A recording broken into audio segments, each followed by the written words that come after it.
¿Cómo estamos, amigos? Buenas noches, bienvenidos a Yo Opino. Los saluda obviamente Lucho Quiroz. Bienvenidos a mi fanpage y canal de YouTube. Y estamos aquí para comentar acerca de este tema de vacancia presidencial. La situación en general, no tan integral, pero sí como una opinión bastante libre, ¿no? ¿Qué es lo que pasa aquí? Es el contragolpe brutal, inmediato de los fujiapristas, ¿no? Y de todo aquel sector que no esté de acuerdo con la postura de Vizcarra. Lo quieren hacer ver como un nuevo Chávez o algo así, aunque no tenga ni siquiera el perfil ni parezca hacerlo, ¿no? Quieren hacer ver las cosas de una forma muy forzada hacia el hecho de que hay que vacarlo porque es un incapaz. Fue el primer o segundo verso que lanzaron los fujimoristas, ¿no? Que ha demostrado que es un incapaz, que no puede gobernar, que no quiere ser presidente y está dejando la presidencia y todo. Claro, un día antes estaban hablando acerca de que él quería postular a la presidencia del 2021 y que el adelanto de elecciones lo favorecía a él para que pueda ser candidato y bla, bla, bla y todo lo demás, a sabiendas que era imposible que él pueda postular, ¿no? Y que él mismo dijo de que no iba a postular. Pero como quiera que sea, antes que continuemos, quiero que sepan que yo no soy vizcarrista, ni estoy de acuerdo con todo lo que hace este gobierno. He criticado muchísimo el tema de la ideología de género y otras cosas más, otras políticas más que se vienen dando dentro de nuestro país o en nuestro país. Entonces, con esto quiero que se quede en claro de que yo no estoy aquí en defensa del presidente Vizcarra, ni mucho menos. O sea, estamos hablando de la situación como una opinión absolutamente libre. El tema es quizá no tan amplio porque redunda entre políticos y entre bancadas. Y hablando de bancadas, allí tiene que ver esta cochinada que hicieron estos tres excongresistas, ¿no? Choquehuanca, Bruce y también Arauz, de retirarse de la bancada en un momento más o menos crítico para dejar a la bancada deshecha y que el presidente no tenga un sustento como bancada. Inmediatamente salió Gilbert Violeta y otros más a declarar de que el presidente pues no tiene bancada, no tiene poder, no tiene nada y que por lo tanto está por las puras ahí. Prácticamente fue lo que dijo. No fueron esas las palabras, pero prácticamente fue lo que dijo. Sheput también salió a decir lo mismo y otras personas más también. Misteriosamente Eresi también salió a hablar de este tema, ¿no? Y bueno, hablando de que sería un buen presidente, Pedro Lechea, en fin, cosas que son tiradas de los cabellos y que seguramente no lo hubieran dicho en otras circunstancias. Pero ya sabemos de dónde vienen estas personas, ¿no? Eresi, cuál fue su pasado, sabemos de Sheput cuál fue su pasado, de Bruce también sabemos, de Gilbert Violeta, en fin. Bueno, y así. Y de pronto llamaron a la congresista más inteligente, aunque yo no sé, ya después de lo que dijo Arimborgo, si es que viene a ser Yesenia Ponce o Arimborgo la más o menos inteligente, en fin. Bueno, hay varios representantes que han sabido cómo destacar a la inversa en nuestro Congreso. Pero como quiera que sea, aparece Yesenia Ponce, una impresentable por donde se la mire, en cuestión política. No voy a citar una cuestión personal, ni porque es mujer, ni porque es nada, no, en realidad es una impresentable por todo lo que ha pasado con ella y cómo la han rescatado, cómo la han salvado los fujimoristas cuando perteneció a su bancada y hasta después. Que hacía menos de un mes estaba en la bancada de Kenji Fujimori, bueno, ya me olvidé el nombre de la bancada, algo de 21, en fin, bueno, también para lo interesante, lo importante que viene a ser esa bancada. Y de pronto aparece como el jale del año, o sea, ¿qué es esto? O sea, ya parece un mercado futbolístico el Congreso, ¿no? Con jales, con ofertas, con todo. La cuestión está en que a horas nada más de que esta bancada quedase eliminada, desafectada, bueno, en fin, fulminada, como quieran decirlo, aparece Yesenia Ponce para salvar la bancada. Y la bancada se conformó ya con 5 miembros que están allí, la bancada de PPK existe, aunque no sabemos ni para qué. Pero bueno, fue una jugada muy sucia la de estos tres congresistas, de irse dando ciertos motivos, después uno que sale diciendo no, la decisión la tomé el 28 de julio, ¿y por qué no renunció el 29 o el 30 o el 31, el 1 o 2 de agosto, no sé? En fin, pero renunciaron en bloque, esa es la verdad. Y fue para socavar la institucionalidad del presidente de la República, no fue para otra cosa. Y allí se nota todo lo que yo ya había comentado antes, que Mercedes Arauz no tiene bandera.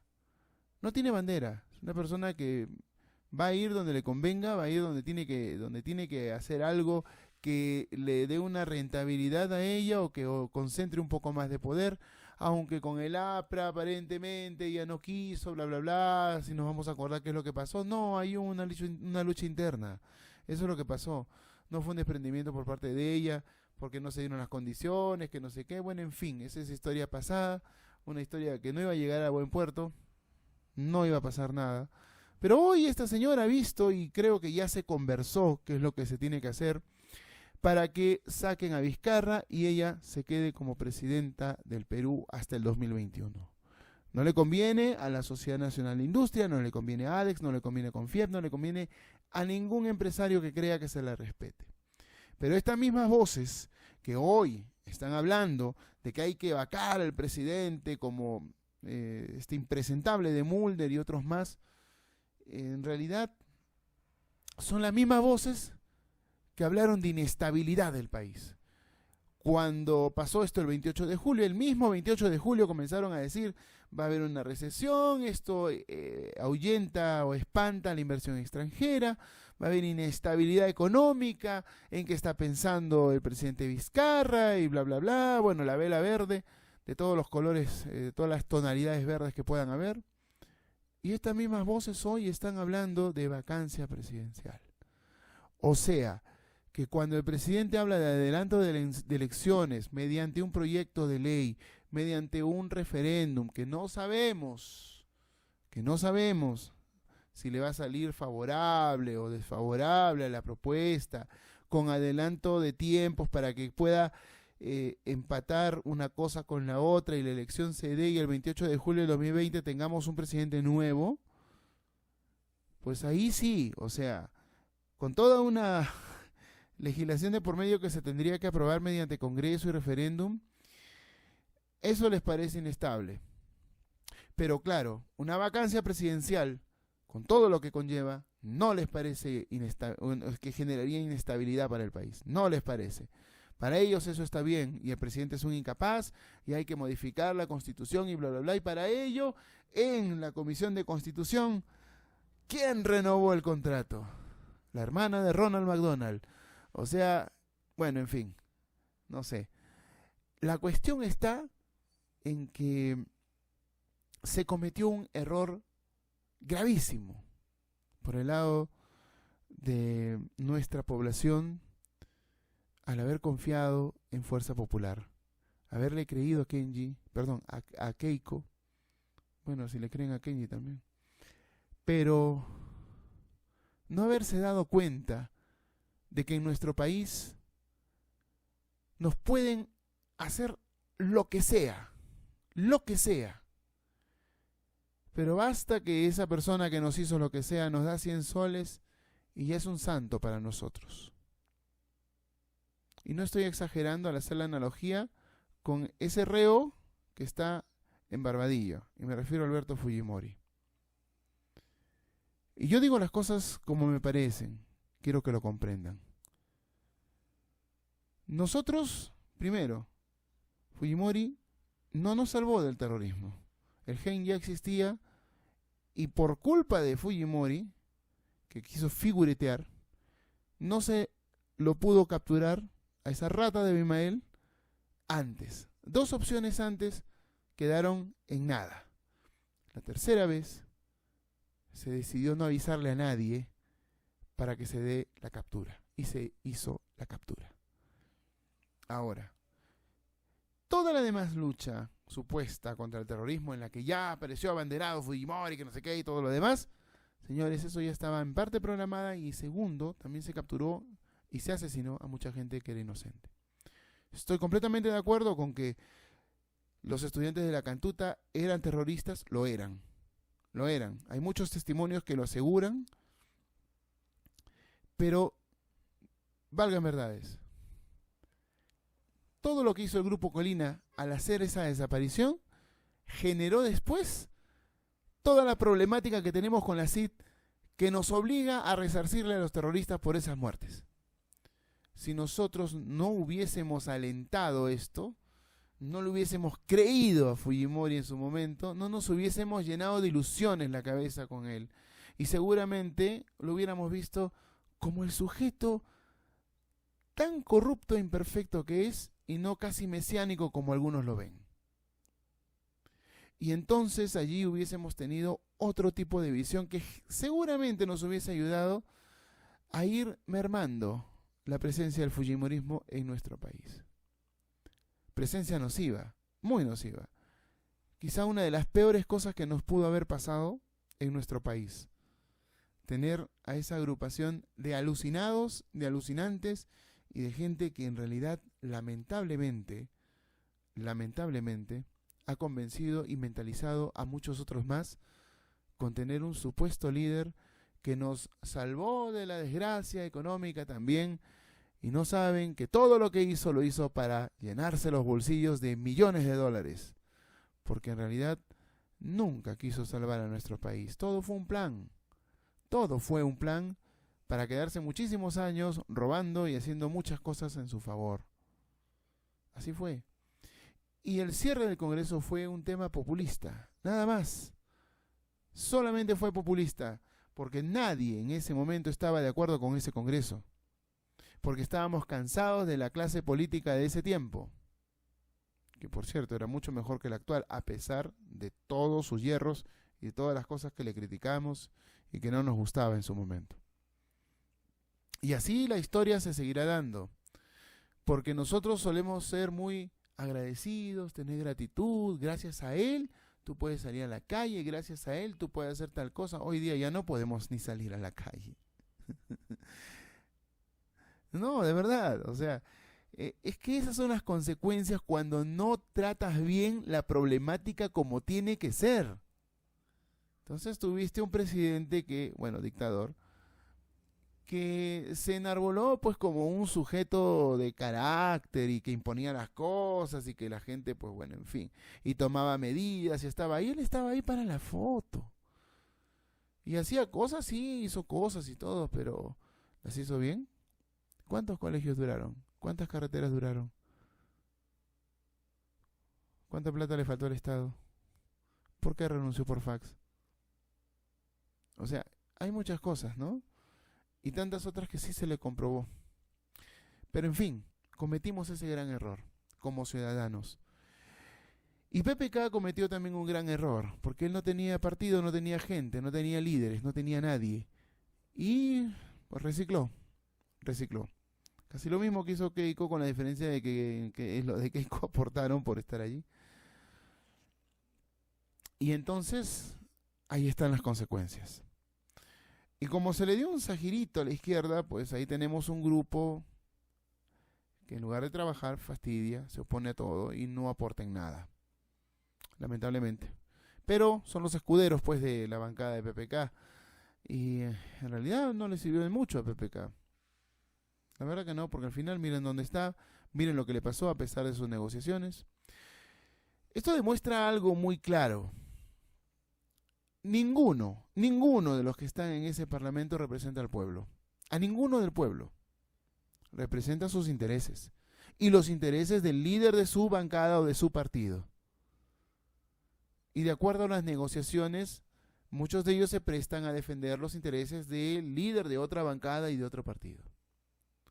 Entonces esta gente está por las puras albóndigas allí donde está. La verdad. Es la verdad. A ninguno de ellos les interesa que nosotros como peruanos tengamos buena calidad de vida, cómo es nuestro día, si comemos o no comemos, si tenemos buen acceso a los servicios de salud, de educación, transporte, si nuestras comunicaciones son buenas, que si nos alcanza el dinero para completar una canasta básica familiar, que si tenemos las expectativas allí listas para un negocio y se puede concretar y se puede dar porque es un país competitivo, etcétera. No les importa. No les interesa un rábano. Ellos ven por sus cosas, sus intereses, sus negociados, sus lobbies, a quienes representan, pero nada más. Pero se dan el lujo de tener un poder fuerte, concentrado. ¿Por qué? Porque cometimos el error de que la bancada de Fuerza Popular sea la más grande y que haga lo que le dé la gana, que cope todas las comisiones que quieran, que tenga presidentes del Congreso hasta hoy, porque Olechea no me van a mentir que sea imparcial o que no esté en favor de los fujimoristas. Miren quién está de vicepresidente. O sea, hay que tomar las cosas como son. Y aunque me digan que por qué hablo en contra de la izquierda, que por qué hablo que quién me representa, quién represento yo soy un ciudadano absolutamente imparcial. Quiero que eso lo comprendan. Mis opiniones no parten desde una ideología, ni parten desde la defensa o de las bases de un partido político, ni siquiera de un movimiento. Digo lo que pienso, digo lo que siento, pero no por eso yo voy a decir, vamos a las calles a hacer tal cosa, a hacer tal otra, ¿no? Hagamos una protesta o cierren el Congreso, saquen a todo el mundo. No quiero compartir opiniones de ese tipo. No quiero. No me parece algo que ayude a pensar a la gente. Y mis opiniones tienen que ver con eso. Con tratar de ayudar a pensar a la gente. Si lo consigo, en buena hora. Y si no, pues qué pena, perdí un poco de tiempo. Pero por lo menos ya dije lo que pensaba. Y creo que ni Vizcarra merece ser vacado, ni se debe de ser radical, porque el ser radical implica ser violento, implica cerrar cualquier puerta, puente o lo que quiera que sea que se tienda hacia una comunicación y se da otro tipo de mensaje al pueblo. Y al pueblo, digan lo que quieran los políticos, al pueblo no se les puede dar más populismo. Ya no. Porque el populismo es como que yo parcho el hueco de una pista que está rota por todos lados y que es mejor volverla a hacer. Entonces yo prefiero volver a hacer la pista, que está parchando un huequito y todos contentos conmigo, levanto mis encuestas y ya está, yo soy el hombre y todo lo demás. Y después otro hueco lo voy a tener que parchar y así como queda esa pista, un desastre. Y así es como queda un país cuando se maneja a través de la política y el populismo. Y no queremos eso para el Perú, de ninguna manera. Y eso quiero que lo comprendan, y ojalá lo comprendan. No podemos estar queriendo cosas inmediatas cuando es imposible darlas. Porque si yo digo hoy en día como presidente, el sueldo mínimo va a ser 1.800 soles, ¿de dónde voy a sacar esa plata? Porque voy a tener que subvencionar. O sea, los empresarios no van a pagar eso, porque tampoco pueden. Modificarían muchas cosas. Muchos precios subirían. ¿Qué significa eso? Que de golpe la inflación se dispararía en nuestro país. No podemos manejarlo así. Tal vez los economistas no lo expliquen, tal vez los presidentes no lo expliquen, pero esa sería la situación de nuestro país si levantásemos los sueldos de un momento a otro, como debería de ser, digo yo, porque un sueldo mínimo justo debería ser por lo menos 2.000, 2.000. No estamos en situación, ni en momento, ni en oportunidad para que se pueda pagar de esa manera. Si quieres llegar a los es complejo, no es tan sencillo. Me van a decir, hay que reducir a los congresistas y no es malo. Estoy de acuerdo. Están ganando mucha plata. Aunque esa plata, para los que hacen lobby, es una propina. Pero la verdad es que creo que hay que cambiar muchas cosas en nuestro país. Una de esas, yo creo que está relacionada a los referéndums. Mucho hablamos de otros países del mundo, ¿no? Si esto sucediera en Estados Unidos, si esto sucediera en Alemania, no sé qué. Y no sabemos que, por ejemplo, en Estados Unidos, para casi cualquier cosa te hacen un referéndum. Y acá criticamos y decimos, no, el referéndum es innecesario, que gasto para el país, que no sé qué. A través del referéndum decidimos muchas cosas como ciudadanos. No vamos a hacer un referéndum por cualquier cosa, es cierto. Además, ese país es obviamente mucho más rico, puedes solventar muchas cosas que nosotros no. Pero si nos acostumbramos a votar a los referéndums para poder saber, aunque sea regional o macro regionalmente, algunas cosas, valdría la pena. Pero no estamos acostumbrados a eso. Y tampoco lo vamos a estar, porque siempre le hacemos caso al dirigente que está en la esquina, al dirigente que está en el campo, al dirigente que está durmiendo en una hamaca, al dirigente que, bueno, en fin, al congresista, al tal político, a todos los que se pasean por los medios de comunicación, muchos de ellos vendidos para cierta tienda política. Y no debería de ser así. Entonces, con esto yo cierro porque ya estoy sobre 20 minutos. El que se haya quedado, qué valiente, y gracias por ver toda mi opinión, que planeé para 7 minutos, pero bueno, en fin, se nos escapa. Em, Cierro con esto, ¿no? Que me parece demasiada frescura, por decirlo de alguna manera un poco más suave, que estos señores congresistas estén queriendo plantear una vacancia presidencial. Quizá lo logren, quizá lo consigan, tienen todos los mecanismos para hacer. Ah, pero no los puedes tocar a ellos cuando les hablas de inmunidad. ¿Se dan cuenta? O sea, a ellos no los tocas cuando es inmunidad. No, señor, aquí nadie nos toca la inmunidad, que bla, bla, bla, que por aquí, que por allá. Pero sí, quiero vacar al presidente, voy a vacar al presidente porque es un incapaz, porque no quiere gobernar, porque pidió adelanto elecciones, porque nos va a sacar de carrera a nosotros y de repente a otros candidatos. Ah, claro, les duele. Pero entonces, ¿por qué ellos piden tanta independencia de poderes y que no hay interferencia con ellos y ellos sí pueden hacerlo con el otro poder? Qué chistosos que son, ¿no? Allá quienes les hagan caso, yo a estos patas no les escribo nada. Se me cuidan, hasta otra vez.